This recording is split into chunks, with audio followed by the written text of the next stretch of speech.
मित्रांनो, आधीच्या भागात आपण पाहिलं महर्षी भृगूंनी भगवान विष्णूंच्या छातीवर लाथ मारली आणि विष्णूंनी क्षमा मागितली. हे पाहून देवी महालक्ष्मी संतापल्या. त्यांना वाटलं, माझ्या पतीचा असा अपमान, हे मला मान्य नाही, आणि त्या वैकुंठ सोडून निघून गेल्या. त्यांच्या मागोमाग भगवान विष्णू देखील वैकुंठ सोडून पृथ्वीवर आले. आज आपण पाहणार आहोत त्यानंतर काय झालं. पृथ्वीवर आल्यावर त्यांनी कोणाशी लग्न केलं, का केलं, लग्नासाठी कर्ज का घ्यावं लागलं, आणि आज आपण तिरुपतीला जे दान करतो त्या दानाचं खरं रहस्य काय आहे. चला सुरुवात करूया. मित्रांनो, भगवान विष्णू पृथ्वीवर आले, पण कुठे? ते आले दक्षिण भारतातील एका पवित्र ठिकाणी, सप्तगिरी, म्हणजेच आजचा तिरुमला पर्वत. या 7 डोंगरांची नावे आहेत शेषाद्री, नीलाद्री, गरुडाद्री, अंजनाद्री, वृषभाद्री, नारायणाद्री आणि वेंकटाद्री. हे 7 डोंगर मिळून बनतात सप्तगिरी, आणि याच सप्तगिरीवर भगवान विष्णू श्रीनिवास या नावाने अवतरले. आता इथे एक महत्त्वाची गोष्ट लक्षात घ्या. ते मानवी रूपात होते. म्हणजे काय? म्हणजे असं की ते ब्रह्मांडाचे स्वामी असले तरी इथे ते एका साध्या मनुष्यासारखे राहत होते. त्यांच्याकडे ना राजवाडा होता, ना सोनं होतं, ना कोणतं राज्य होतं. ते राहत होते एका वाल्मिकीत, म्हणजे वारुळात, एखाद्या साधू वा वनवासीसारखे. वराह पुराणानुसार भगवान वराहाने या भूमीवर यापूर्वी वास केला होता. श्रीनिवासांनी वराहांची परवानगी घेऊन तिथे निवास केला. त्यांची माता होती वकुळा देवी, जी पूर्वजन्मी यशोदा माता होत्या. भगवान कृष्णाने त्यांना वचन दिलं होतं, माते, तुला माझं बाळपण पाहता आलं नाही. पुढच्या जन्मात मी पुन्हा येईन आणि तुझ्याच पोटी जन्म घेईन. हेच वचन पूर्ण करण्यासाठी वकुळा देवी श्रीनिवासांच्या मातेच्या रूपात पृथ्वीवर होत्या. त्याच प्रदेशात एक राजा होता, आकाशराज. हे राजे होते नारायण वनम प्रांताचे राजे. ते पुत्र नसल्यामुळे दुःखी होते. एकदा त्यांनी पुत्रप्राप्तीसाठी यज्ञ करायचं ठरवलं. यज्ञासाठी जमीन नांगरताना जमिनीतून एक सोनेरी कमळ वर आलं. त्या कमळात एक तेजस्वी सुंदर बालिका होती. त्याच क्षणी आकाशवाणी झाली, राजा, ही बालिका तुला सापडली आहे. हीच तुझी कन्या आहे. ही साक्षात देवी आहे. हिचं पालनपोषण कर. ती तुझ्या घराण्याचं भाग्य बदलेल. राजाने त्या बालिकेला आनंदाने उचलून घेतलं. ती कमळातून आली म्हणून तिचं नाव पद्मावती. मित्रांनो, पुराणांमध्ये सांगितलं आहे की पद्मावती म्हणजे साक्षात देवी लक्ष्मीचाच पृथ्वीवरील अवतार. काही पुराणांमध्ये असंही सांगितलं आहे की त्या पूर्वजन्मी वेदवती होत्या, ज्यांनी तपश्चर्येत विष्णूची पत्नी होण्याची इच्छा धरली होती, आणि तीच इच्छा या जन्मात पूर्ण झाली. काही वर्षांनी पद्मावती मोठी झाली. ती अतिशय सुंदर, बुद्धिमान आणि तेजस्वी होती. आकाशराज तिच्यावर जीव ओवाळून टाकत होते. एके दिवशी पद्मावती आणि तिच्या सख्या राजवाड्याच्या बागेत फुलं तोडत होत्या. त्याच वेळी श्रीनिवास जंगलात शिकारीला गेले होते. एक मत्त हत्ती अचानक त्यांच्या मागून धावत आला. श्रीनिवासांनी त्याचा पाठलाग केला, आणि पाठलाग करत करत ते पोहोचले राजाच्या बागेत. हत्ती बागेत घुसला. पद्मावती आणि तिच्या सखी भयाने किंचाळल्या. त्याच क्षणी श्रीनिवास आले. त्यांनी हत्तीला थांबवलं, शांत केलं, परत घेऊन गेले. त्या गोंधळात दोघांची नजरभेद झाली. एक क्षण, फक्त एकच क्षण, पण त्या एका क्षणात खूप काही घडलं. श्रीनिवासांनी ओळखलं, हीच माझी लक्ष्मी आहे, वेगळ्या रूपात आलेली. हीच माझी नियती आहे. पद्मावतींना वाटलं, हा कोण आहे? असा का वाटते की हे परके नाहीत? हे ओळखीचे आहेत, खूप आधीपासून. मित्रांनो, हे प्रेम म्हणजे कोणत्या एका जन्माचं नव्हतं. हे होतं जन्मजन्मांतराचं नातं, जे पुन्हा एकदा जुळलं होतं. त्या दिवसानंतर पद्मावती अस्वस्थ झाली. ती जेवत नव्हती, झोपत नव्हती. एकटीच बसायची विचार करत. आकाशराज आणि राणी धरणीदेवी काळजीत पडले. त्यावेळी नारद मुनी तिथे आले. त्यांनी पद्मावतीचं मन ओळखलं.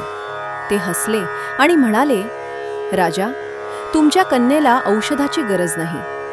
तिला झालेला आजार वैद्य बरा करू शकत नाही. हा आजार आहे प्रेमाचा. तिच्या मनात वेंकटाचल पर्वतावरील श्रीनिवास आहेत आणि हेच तिचं भवितव्य आहे. या दोघांचं मिलन हेच या कलियुगाचं सर्वात मोठं कल्याण आहे. आकाश राजानं विचारलं, पण हे श्रीनिवास कोण आहेत? ते योग्य आहेत का? नारद मुनी म्हणाले, ते साक्षात भगवान विष्णूचे अवतार आहेत. त्यांच्यापेक्षा योग्य वर जगात कोणी नाही. श्रीनिवासांनी आपल्या माता वकुळादेवींना सांगितलं, माते, आकाश राजाच्या महालात जा.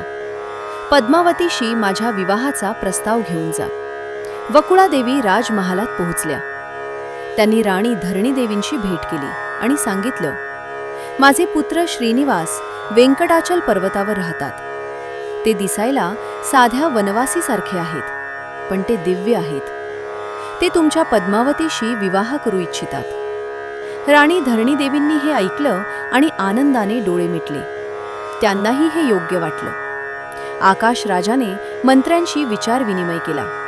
सर्वांनी संमती दिली. मग त्यांनी देवगुरु बृहस्पतींना बोलावलं, शुभ मुहूर्त काढण्यासाठी. बृहस्पतींनी ग्रहगणना केली आणि सांगितलं, पद्मावतीचं जन्म नक्षत्र मृगशिरा आहे. श्रीनिवासांचं नक्षत्र श्रवण आहे. या दोन नक्षत्रांचं मिलन होईल तेव्हा वैशाख महिन्यातील उत्तरा फाल्गुनी दिवशी हाच या दिव्य विवाहाचा शुभ मुहूर्त. पण मित्रांनो, इथेच एक मोठी अडचण आली. आकाश राजाने सांगितलं, माझी मुलगी राजकुमारी आहे. ती एका मोठ्या राजघराण्याची कन्या आहे. तिचं लग्न थाटामाटात व्हायला हवं. पण शिरस्त्यानुसार वराच्या घरून योग्य वधूमूल्य दहेज आणलं पाहिजे, तरच मी हे लग्न करून देईन. वकुळादेवींनी हे ऐकलं आणि त्यांना काळजी वाटली. त्या परत श्रीनिवासांकडे आल्या आणि सांगितलं, बाळा, आकाशराज दहेज मागत आहेत. आपल्याकडे सोनं नाही, राज्य नाही, संपत्ती नाही. आता काय करायचं? श्रीनिवास शांतपणे विचार करत आहेत. श्रीनिवास शांत होते. ते म्हणाले, माते, काळजी करू नको, मार्ग निघेल. मित्रांनो, इथे एक क्षण थांबा आणि विचार करा. जे विष्णू स्वतः सृष्टीचे स्वामी आहेत, ज्यांच्या इच्छेने संपूर्ण ब्रह्मांड चालतं, ते स्वतः या क्षणी निधनाच्या परिस्थितीत होते. का? कारण ते मानवी रूपात होते. मनुष्य धर्म पाळणं त्यांना बंधनकारक होतं. मानवी मर्यादा त्यांनी स्वतः स्वीकारल्या होत्या. आपल्यासाठी, भक्तांसाठी, या लीलेसाठी. श्रीनिवासांनी ठरवलं, धनदेवता कुबेराकडे जायचं. ते कुबेराकडे पोहोचले. कुबेर हे देवांचे खजिनदार आहेत. सर्व स्वर्गातील धनसंपत्तीचे रक्षण ते करतात. श्रीनिवास म्हणाले, हे कुबेर, मी पृथ्वीवर मानवी रूपात आलो आहे. पद्मावतीशी माझा विवाह होणे हे माझ्या अवताराचे प्रयोजन आहे. पण मानवी मर्यादेनुसार मला दहेज द्यायचे आहे. मला धन द्या, एक विशाल रक्कम. मी ते परत करेन. कुबेर डोळे मिटून विचार करत आहे. कुबेराने एक क्षण डोळे मिटले.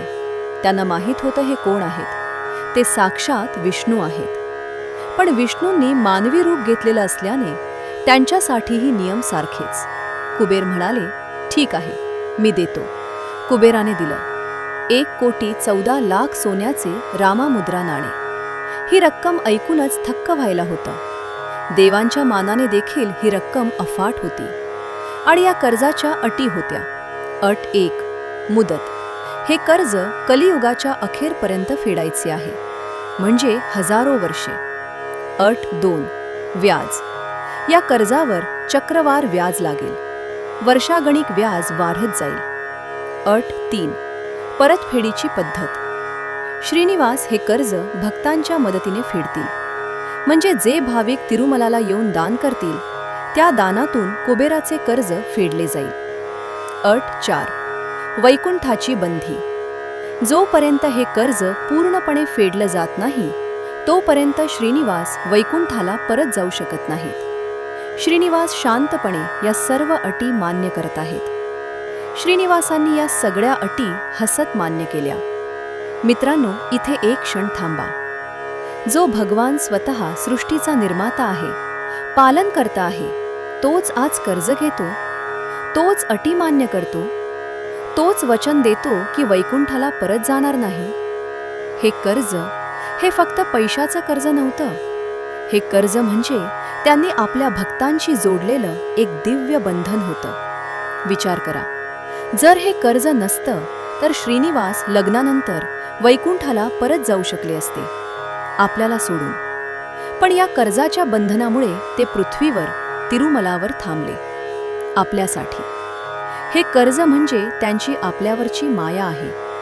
हे कर्ज म्हणजे त्यांचं आपल्यावरचं प्रेम आहे.